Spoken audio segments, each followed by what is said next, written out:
Aste batzuk izan da remolatxaren temporada aurten atzeratu indala eurigatik eta, baina araban azukrerako tonak eta tonak ekoizten dira erremolatxanak, eta hor pixka baserritarrak eta nahiko azarre hon diez, azken aldian azukreari gerra hitzezak eta azkenean beti bezala neurria da. Vale.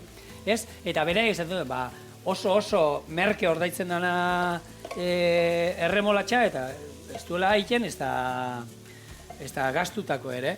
Eta hor pixka, hori, hemendik esatia, azukria kontuzibli behar dela, baina neurrian hartu behar dela, eta hor atzean, ekoizle pila dela, eta hemen Euskal Herrian ditugula, eta erremolatxa, baina, tonaka eta tonaka egiten dutela, gero, eta urten oso ona fruktosa pila batekin.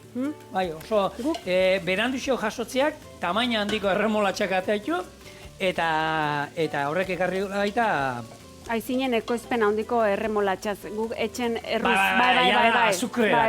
hortarako, bale.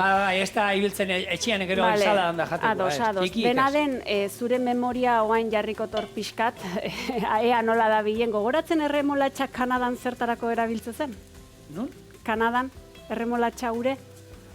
Gure Kanadan zertako erabiltzen. Bai, isotzan dako ez labantzeko kotxe. Hori da, kristalan behira azkenen ez izozteko temperatura baxun aurren, hori bota eta...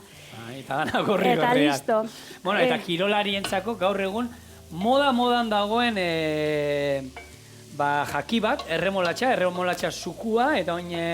egunero jendeari da likuatzen erremolatza eta litro erdi edo esate dute 250 Burnie eta hemoglobinangatik. Oso ona dela. Hau, listo.